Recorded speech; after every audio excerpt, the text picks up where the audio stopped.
kažkoks džiaugsmas antgamtinis, kurio tu nesupranti, bet lyg ir verki ir visiškai tai nesutampa su to, kaip tiesi, nes verkiau aš iš skausmo, bet viduj išgyvenau laisvę kažkokią, džiaugsmą, pilnatvę.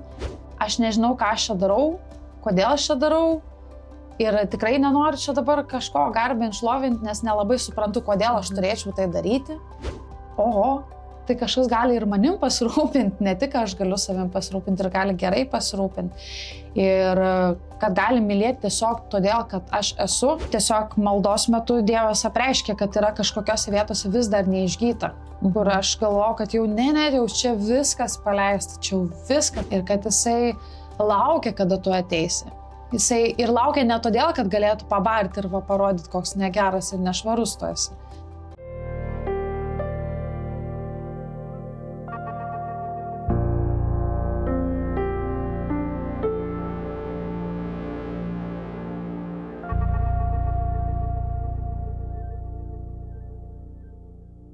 Sveiki Kanal 10 Lietuvos žiūrovai.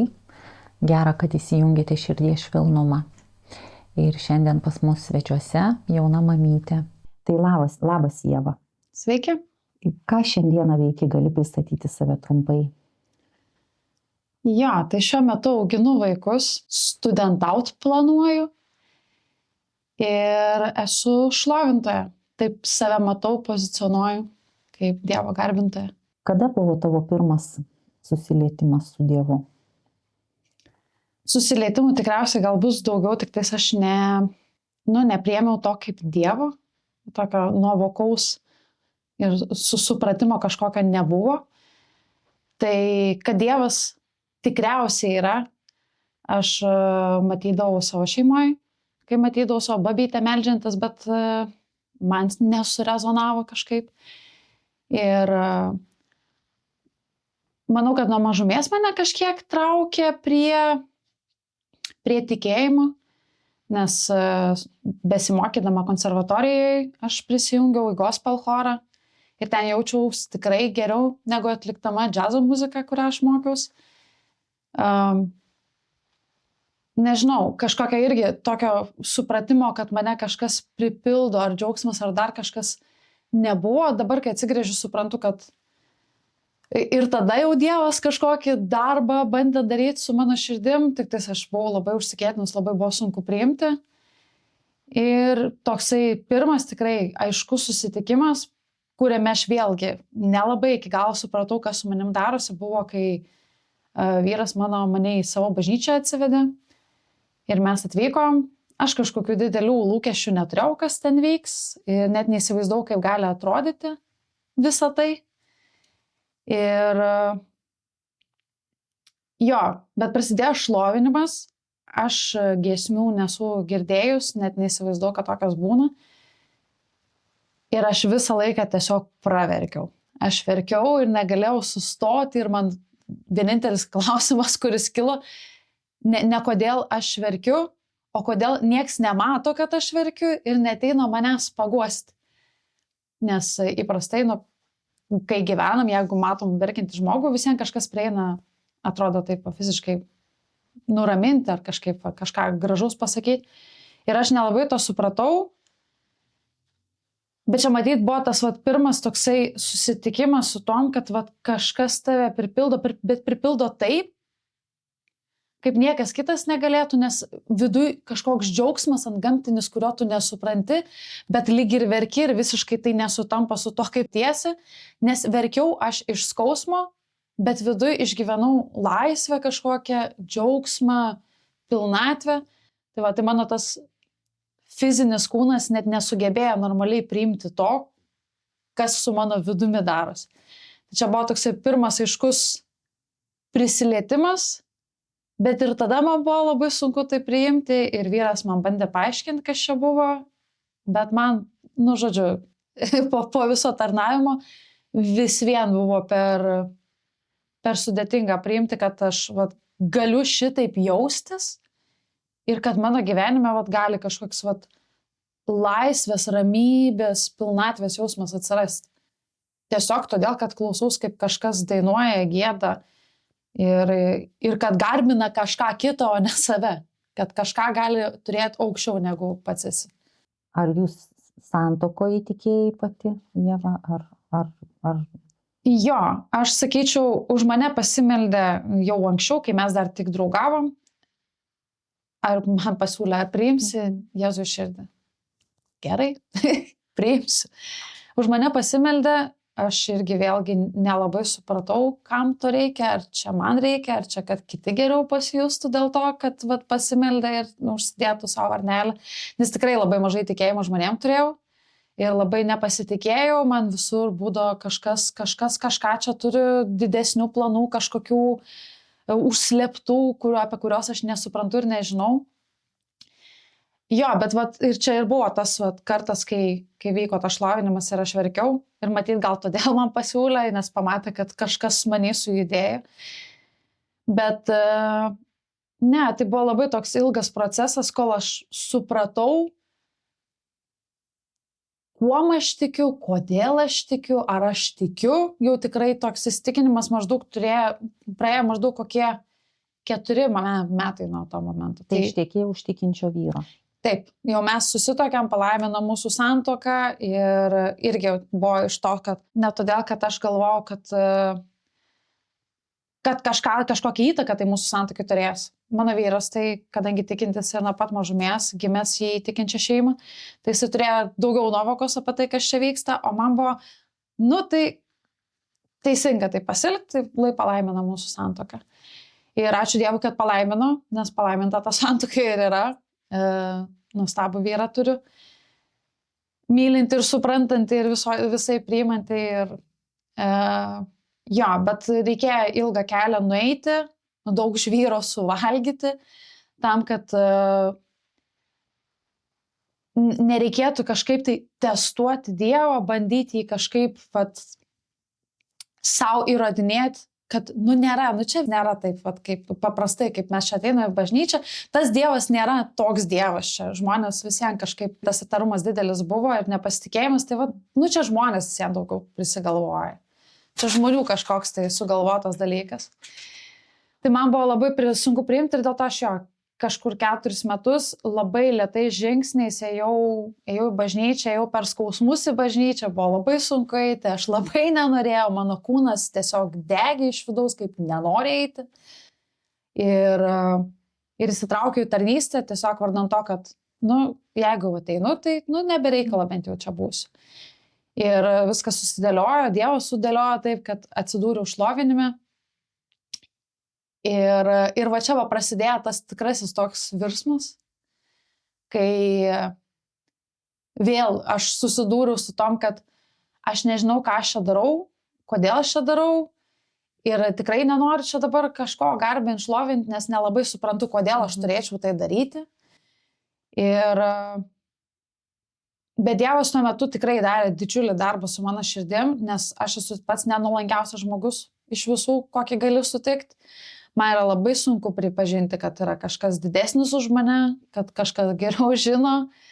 Ir dabar aš matau, kad reikės stipriai būti pastumdytai ir paspardytai kartais netgi, kad suminkštinti tą žmogų. Aš labai užsikėtinus buvau ir man iš tikrųjų reikėjo galbūt ne pačiais jaukiausiais ir mieliausiais būdais atvesti tą tašką, kuriam dabar esu. Jo, bet Dievas tikrai padarė, nežinau, ar kažkas be Dievo galėjo padaryti tą darbą. O kaip tavo sutuoktinis tikintis, kaip įtakojo jis tavo tą kelionę link Dievo, tą širdies pasikeitimą? Kokia tu buvai prieš, gal geriausia būtų paklausti, kokia tu buvai iki susilietimo su Dievu, kokia buvo tavo jaunystė, koks tas tarpsnis buvo, tavo vidinė būsena? Jo, aš buvau populiari mokyklos mergaitė, kuri išgyveno nuolatinę tuštumą, liūdesį, skausmą ir labai puikiai gebėjau maskuoti tai ir ilgą laiką tai ir dariau. Ir man buvo labai sunku irgi arti prisileisti žmonės, todėl aš neturėdavau jokių tikrų draugų, nes man reikėdavo slėpti, kokia aš iš tikrųjų esu, nes aš turiu būti tvirta, aš čia viską galiu. Ir kai aš sutikau savo vyrą, aš supratau, kad tai kažkas gali ir manim pasirūpinti, ne tik aš galiu savim pasirūpinti ir gali gerai pasirūpinti. Ir kad gali mylėti tiesiog todėl, kad aš esu, o ne todėl, kad kažką turiu ekstra mylę nueiti, o todėl, kad tiesiog pamilu už tai, kas aš esu. Ir jo, ir Dievas tikrai davė kažkokios irgi antgamtinės išminties, nes mes buvom visiškai skirtingi žmonės. Vyras mano buvo, tikintis, jis turėjo vertybės, mano vertybių nebuvo. Man buvo įdomu kažkur išeiti su draugais, į kokį barą pasivaikščiot. Man buvo įdomu kažkokius nuotykius turėti, nuo kurių ten galimai gali nukentėti. Ir aš tada sutikau savo vyrą, kuris yra visiškai priešingas. Jam visi šitie dalykai, jie pažįstami, nėra, kad jisai savo kelio neturėjo ir ten nereikėjo per kažkokius dalykus eiti. Bet, aš buvau dugne palyginus. Kur jisai buvo, tai aš buvau absoliučiam dugne ir tas dugnas atrodė, kad jisai tai gilėja ir nėra kaip atsispirti. Ir kai aš jį sutikau ir kai jisai tiesiog mane priėmė, todėl kad aš esu, su visu tuo bagažu, ką aš turiu, to bagažo tikrai buvo daug ir aš ir turėdavau visada ir tų minčių, kad aš tiesiog nenoriu gyventi, nes tos pilnatvės nėra, tai džiaugsmo nėra, tai kam reikia viso to, nes man tai nereikia. Ir ir turėjau iki jį sutinkant metai buvo etapas iš vis tragiškas, aš tuo metu irgi su vaikinu vienu draugavau, tas vaikinas irgi pasitaikė iš panašios aplinkos, tai iš banditų visokių ir ten narkomanų ir visa kita. Ir aš pradėjau tada dar giliau nykti į tuos visus alkoholizmus ir visa kita. Ir esu išgyvenusi ir klinikinę mirtį savaitę laiko. Ir atrodo, ir visi šitie dalykai, kaip ir atrodo, turėjo mane sustabdyti. Bet kadangi aš antiek buvau save pametus ir nesupratau, nei ko aš noriu, nei kas aš iš vis esu ir kur man ką dabar daryti su savim, aš dar giliau pradėjau raustis, nes, kam reikia? Nes man tai, sakau, nereikia. Tai tai tas susitikimas su žmogum, kuris priima absoliučiai, tiesiog taip, kaip yra, tą faktą, tai, ką aš turiu, kokią aš patirtį turiu, kokias aš turiu priklausomybės ir vis vien mylėti, kažkodėl tai rinktis mylėti. Man buvo iš vis kažkoks smegenų sprogimas, nes atrodo, neįmanoma, kaip žmogus gali pasirinkti kažkokį tai, šiukšlių konteinerį išsirinkti ir sakyti, čia yra tai, ko man reikia. Čia tai yra, su kuo aš noriu būti visą gyvenimą.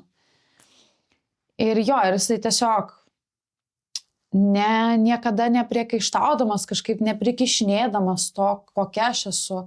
Ir turėdavau tokių psichologiškai sunkių epizodų, kur realiai kažkas manį pasikeisdavo, man kažkokia, nesakysiu gal psichozė, nes ten nebuvo psichozė, bet kažkas persimainydavo pas mane, tos agresijos tiek daug būdavo. Ir aš jam ir grasindavau ir visa kita. Viskas, ką jisai padarydavo, jis tiesiog leisdavo man nurimti, nes prie manęs tiesiog prieimo net ir nebūdavo, nes jeigu prie manęs prisiliesi, viskas dar blogiau bus. Jis tiesiog išeidavo melstis. Melsdavos tiesiog, kad Dievas apreikštų man savo meilę.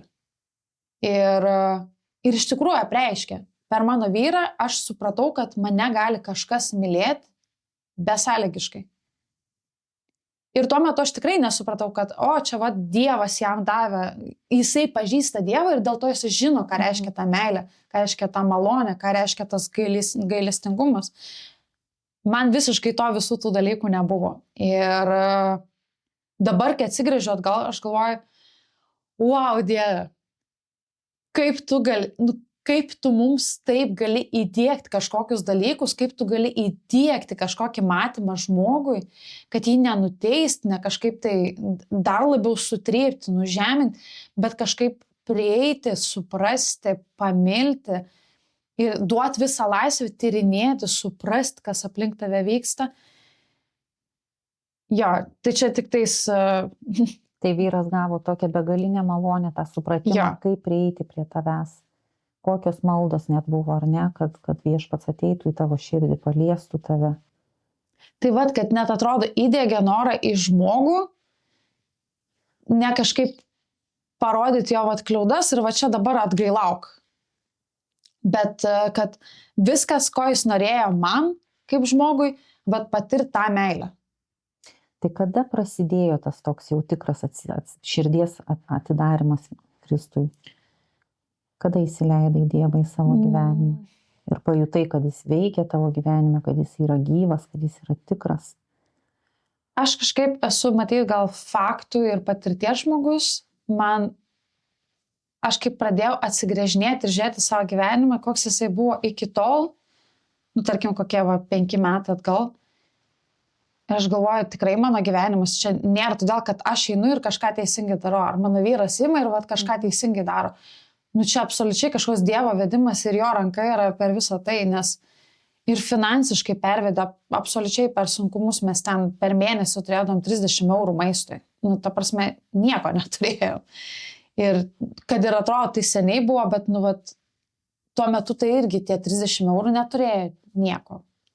Bet susirado vyras darbą, kur mums ten darbo pagalba pavykdavo to maisto ekstra gauti.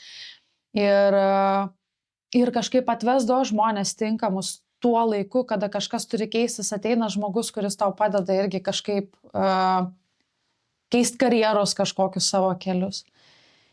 Ir apskritai, aš sakau, aš nelabai... Man buvo tikriausiai sunku, sakau, patikėti, kad aš galiu būti kažkam reikalinga.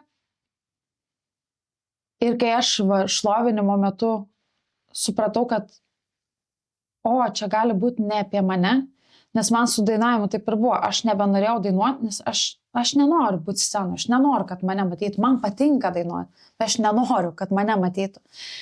Tai man šlovinimas iš dalies buvo toksai, dabar žmonės kreip savo žvilgsnius į Dievą, manęs čia nėra. Man nėra, kad labai rūpi tas šlovinimas dar tuo metu, bet ne apie mane čia jau dabar bus.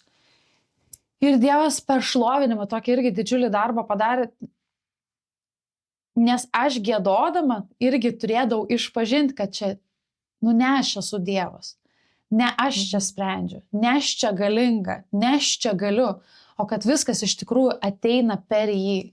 Viskas, ką mes turim, kas yra sukurta, viskas yra jo valiai, jo plane, kurį mes tikrai dažnai nesuprasdu ir dabar nesuprantu kartais, kas čia darosi su mūsų gyvenimais. Bet... Ar jautei, kad tas supratimas tavo toks gigantiškas keitė tave iš vidaus, tavo mintis, tavo supratimą, iš kur viskas ateina? Kaip dėkingumas Dievui. Sakau, čia tiesiog buvo jo proceso dalis. Aš turėjau labai stipriai sudušti ir numirti realiai savo, kad pagaliau suprast, kad Dievas čia, jisai yra su manim ir visada buvo ir neapleido ir kad jisai myli ir myli besąlygiškai, kažkodėl tai man atleido. Kokiu momentu pajauti, kad Dievas tau atleido, kad tu gali remtis į jį? Man atrodo, gal aš per savo vaikus labiausiai tu supratau, nes kai turi vaikų, supranti, kaip reikia, atrodo, daryti teisingus sprendimus kaip tėvui, bet vaikui tai sprendimai tai neatrodo teisingi.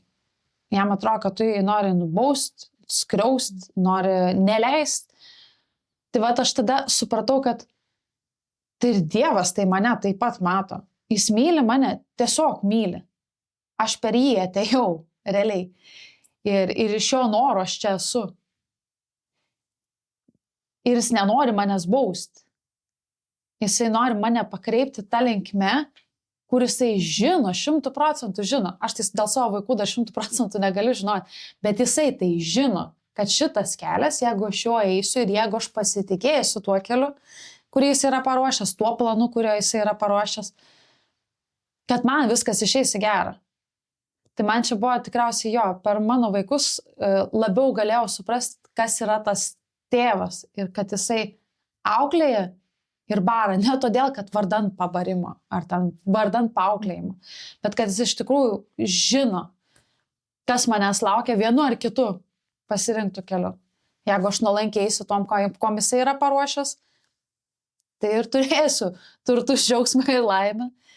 O jeigu aš vis dėlto galvoju, kad vis dar esu protingesnė, žinau geriau, dėja aplanko mumis pasiekmes. Tai vat, aš manau, kad per tai labiausiai. Kaip reagavo tavo artimieji tavo pasikeitimus? Niekada mano šeima nebuvo priešiška mano pasirinkimam. Netgi kai darydavau ten nelabai protingus sprendimus, kažkaip irgi duodavo tokios erdvės spręst, galvot. Ir šiaip aš, gana anksti susitokiau ir jau atrodo, čia mano šeima reiškia jau mano reikalai kažkokie. Buvo tokių klausinėjimų, tai čia dabar tikrai reikia eiti kiekvieną sekmadienį tą bažnyčią. O tai kas čia tokio, kad praleis? Ir ačiū Dievui nepraleisdavom, mes visus sekmadienius būdavom bažnyčiai. Bet dabar aš matau irgi, kaip virsmas yra mano šeimoje, tai gal labiausiai mano mamoje tas matosi, nes aš augau su mama, kad mato, kad mano gyvenimas yra tikrai išėjęs į gerą, kad irgi kažkokiais gamtiniais būdais mūsų šeimoje viskas dėliojasi, kad ir kas nutinka, visiems viskas susidėlioja į gerus dalykus. Tai aš manau, kad gal jinai pati ir ten stipriai patikėti tikriausiai ir negalėtų, jinai irgi labai šiaip sužeistas žmogus yra, bet nežinau, kažkaip džiaugiuosi, kad mūsų šeima gali reprezentuoti tą Dievo karalystę, kurioje gera yra būti, kurioje viskas jau yra paruošta ir kur visada esi laukiamas ir esi visada mylimas. Ir brolis dabar mano bando kažkaip įsitraukti. Tai labai linkiu jam. Net netikiuosi, tiesiog linkiu kažkaip sutikti tą Dievą. Nes jam irgi reikia ir išgydymo, ir išsilaisvinimo. Ir tikrai nėra paprastas jo gyvenimas. Bet aš esu gyvas pavyzdys, kad tik per Dievą galima buvo kažką turėti, kažką pasiekti, kad džiaugsmą savy pagaliau turėti kažkokį. Kaip Ieva tavo kasdienybė šiandien tikėjimo? Kaip tu praktikuoji? Malda, bendruomenė? Ateina iššūkiai, būna visko. Ir kaip tu tvarkaisi su tuo? Kaip užaugo tavo tikėjimas?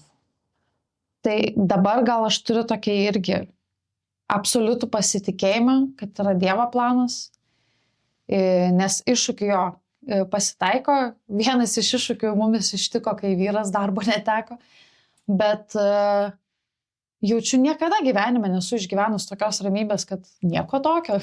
viskas visiems išeis į gerą, mes nesuprantam, kas vyksta, džiaugiamės laiku kartu, kas irgi yra didžiulė dovana, nes ne visi gali sau leisti praleisti kokybišką laiką kartu.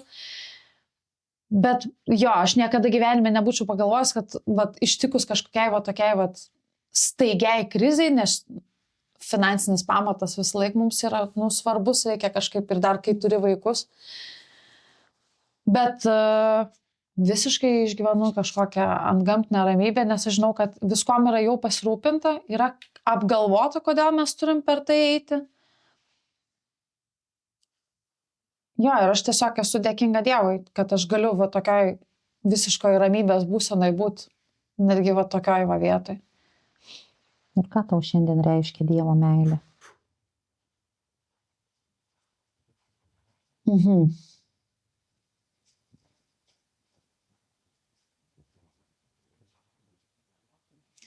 Tikriausiai reiškia rūpestį, pastovumą, priėmimą viso to, kaip jau yra. Bet labiausiai tikriausiai pastovumą. Nes Dievo meilė, jinai niekada nesikeičia, visada yra. O kaip ta praeitis? Ar pavyko paleisti praeitį? Tikrai ne viską. Čia irgi yra viskas yra procese. Atleisti sau reikėjo irgi kažkokiose vietose. Tai ne visur pavyksta vis dar. Tikiu, kad kažkada gal iš Dievo malonės pavyks susitaikyti su kažkokiais dalykais, nes visiems gaunas, kad jie taip ir persekioja tave iki šiol. Bet jo, kažkaip irgi stebiuosi, kaip ne iš savo jėgų, nes aš iš savo jėgų tikrai negalėčiau kai kuriems žmonėms atleisti, bet vat iš Dievo malonės jis atrodo apreiškia, kad čia vat yra dabar, yra laikas, kada aš turiu patraukti visus kažkokius įsitikinimus, savo supratimą ir paleisti tuos žmonės ir tada galėsiu aš laisvai atsitraukti nuo kažkokių situacijų savo gyvenime. Nes man tikrai buvo vienas iš sunkiausių dalykų apskritai ir man ir yra atleisti žmonėm. Tai jo, tai nesu visiems tikrai atleistus, kam norėčiau galbūt atleisti, bet čia yra matyti sezonas, gal brandos dar trūksta, supratimo, gal tokio vėl atsigręžimo į tai, kokioje vietoje buvai, kaip dabar yra. Bet jau turi tikriausiai tų liudijimų tokių, ar ne, kur meldėsi atleidimo ir Viešpats išgydė širdį, santyki. Yra ir tokių, ir yra, kur tiesiog maldos metu Dievas apreiškia, kad yra kažkokiose vietose vis dar neišgyta. Kur aš galvoju, kad jau jau čia viskas paleista, čia jau viskas padaryta. Mes turėjom bažnyčios stovykloj maldą būtent apie tokį vidinį išgyjimą. Ir aš ėjau į tą maldos kambarėlį, sakykim. Aš ėjau ir aš tiesiog mane jau drasko iš vidaus, aš nesuprantu, kas daros, aš noriu verkti. Visi žmonės tiesiog sėdi, klausosi kokia ten pristatymas, kas čia bus, kaip čia viskas veiks, o man tiesiog sėdžiu ir galvoju, kaip nepradėti verkti, nes matyti visą tą atmosferą ir visas tas vidu irgi gal suvokimas, į kur aš čia dabar atėjau, tai dabar aš susitiksiu su kažkokiais dalykais, kurie mano viduje tūno ir aš savo meluoju, kad ne, čia jau mes išsprendėm, čia jau nebėra ką spręsti. Jo, ir aš tada atsitraukiau į patį šoną, atsisėdau ant žemės ir irgi pradėjau, verkiau. Ir tada, man dabar atsimint, kaip jinai sakė, sako, dabar bus laikas, kai jūs galėsit susitikti su tom, kam neatleidot. Ir man visų ten, nežinau, didžiausių, sakykime, veidų užsimerkus išlindo tiesiog vizualas žmogaus, kuriam aš taip ir neatleidau. Ir mano vyras irgi panašiai išgyveno, kad jisai irgi nori kažkokiose vietose, iš tos meilės man, jisai nori, kad kažkaip mane apginti, apsaugoti ir visą kitą, ir kad kažkokiose vietose man neleidžia irgi gydyti, ir kad jam reikia irgi atsitraukti ir palikti kažkokius dalykus man išspręsti. Tai mes čia gaus, kad susiję, nes tai, ko jis negali paleisti ir leisti man išspręsti, tai aš ir nesprendžiu ir aš užstrigau toj vietoj ir susidūriu su tom, kad vis dėlto turiu dar problemą su kažkokiam savo gyvenimo vietom, neišdirbtom, neatleistom, nesuprastom. Ir jo, bet čia sakau, čia viskas, ačiū Dievui, procese, kad nereikia visko šitaip, irgi Dievas žiauriai geras, kai jisai neiškart visą laviną tų dalykų užmetant mūsų kaip kažkokią tai sunkia kaldra, kur viskas jau nebegali nieko padaryti, bet kad jisai palaipsniui atveria, kuriuose vietose mes dar esam pastrigę savo gyvenime. O ką šiandien pasakytum jaunuoliui, kuris jaučia tuštumą, bet bijo atsiverti Dievui?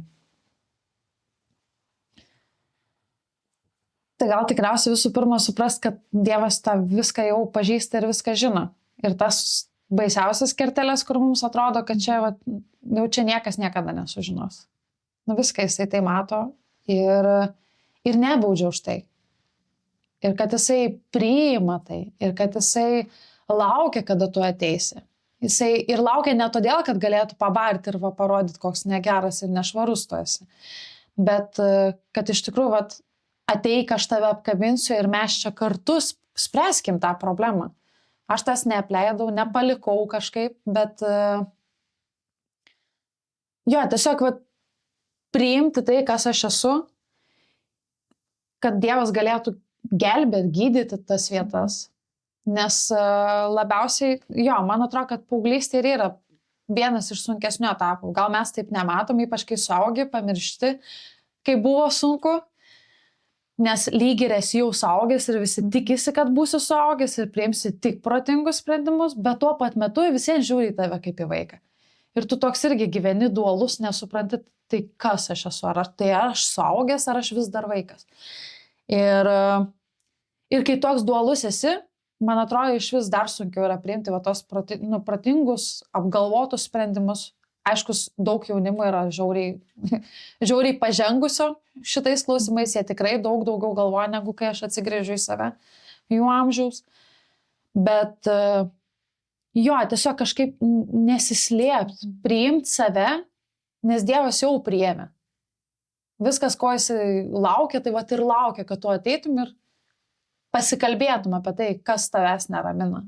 Kas tave neramina, kas tave skaudina, kas tave liūdina, kas tau džiaugsmą kelia. Nes Dievas nori tave visą matyti, ne kažkokią kertelę vieną, kurią, aiškus, reikia pasiruošti irgi tai atverti, bet jo, tas žinojimas, kad tikrai 100% būsi priimtas su bet kuo, ką tu atneši.